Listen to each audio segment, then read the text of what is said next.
दोस्तों, आप सभी ये बात जानते हो कि भारत ने रुस्तम ड्रोन को मिशन मोड से हटा दिया था और अब रुस्तम प्रोग्राम हमारी फर्स्ट प्रायोरिटी नहीं रहा था।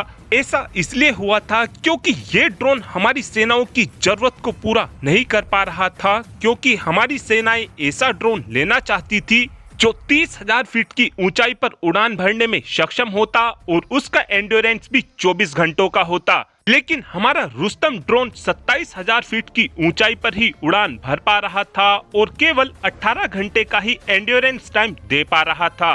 इसीलिए हमारी सेना ने इस ड्रोन को लेने से बिल्कुल साफ मना कर दिया था। लेकिन अब खबर निकलकर ये सामने आई है कि हमारी सरकार की तरफ से DRDO को एक बार फिर से बोला गया है कि आप रुस्तम ड्रोन को सेम उन्हीं स्पेसिफिकेशन के साथ जल्द से जल्द सर्टिफाई करा लीजिए। जब ये ड्रोन सर्टिफाई हो जाएगा उसके बाद ही हमारी नौसेना की तरफ से रुस्तम ड्रोन को खरीदा जाएगा। और अब DRDO की तरफ से रुस्तम ड्रोन में थोड़े चेंजेस भी करने की कोशिश की जा रही है। और अब DRDO की तरफ से ये कोशिश की जा रही है कि रुस्तम ड्रोन के वजन को थोड़ा कम किया जाए और भी कई बदलाव हमारे रुस्तम 2 ड्रोन में करने की कोशिश की जा रही है। और इस काम को अकेले DRDO की तरफ से नहीं किया जाएगा। इस प्रोग्राम को जो शुरू किया गया है इसमें DRDO की मदद फॉरेन कंपनी भी करने वाली है, जिनको ड्रोन बनाने का अच्छा खासा एक्सपीरियंस भी है। और ऐसा नहीं है कि इस प्रोग्राम को शुरू करने में अभी थोड़ा और समय लगेगा, बल्कि इस प्रोग्राम को अभी से शुरू भी कर दिया गया है। और जब सभी बदलावों के साथ हमारा रुस्तम 2 ड्रोन मैदान में आएगा उसके तुरंत बाद एक बार फिर से रुस्तम 2 ड्रोनों के सभी परीक्षणों को दोबारा किया जाएगा। जो सभी परीक्षण हम पहले कर चुके हैं, एक बार फिर से उन सभी परीक्षणों को हमको करना होगा। और ये सारा का सारा काम इसी साल के अंत से पहले ही पूरा कर लिया जाएगा। और उम्मीद इस बात की जा रही है कि 2025 की शुरुआत में हमारी नौसेना की तरफ से रुस्तम ड्रोन के ऑर्डर को भी दे दिया जाए।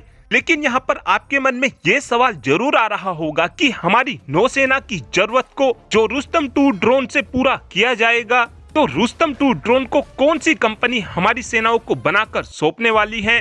दरअसल HAL की तरफ से रुस्तम ड्रोनों को बनाकर हमारी नौसेना को सौंपा जाएगा, क्योंकि HAL की तरफ से पहले भी रुस्तम ड्रोन के प्रोटोटाइप को बनाया गया था और इस समय HAL के पास रुस्तम ड्रोन को बनाने का अच्छा खासा एक्सपीरियंस भी मौजूद है। इसीलिए ही HAL की तरफ से हमारी नौसेना को ये ड्रोन सौंपे जाएंगे।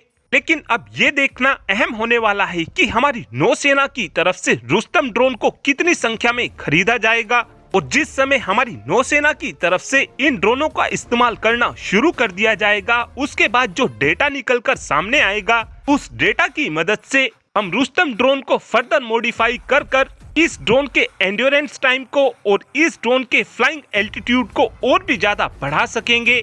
जिससे अब ये बात पूरी तरीके से साफ हो चुकी है कि रुस्तम प्रोग्राम अब बंद नहीं होने वाला है और रुस्तम ड्रोन को अब एक बार फिर से एक और चांस मिल चुका है। और अब आप ही कमेंट कर बता सकते हैं कि हमारी तीनों ही सेनाओं को रुस्तम ड्रोन कितनी संख्या में खरीदने चाहिए। इस बात का आंसर आप कमेंट बॉक्स में दे सकते हैं। Thanks for watching this video. Have a good day.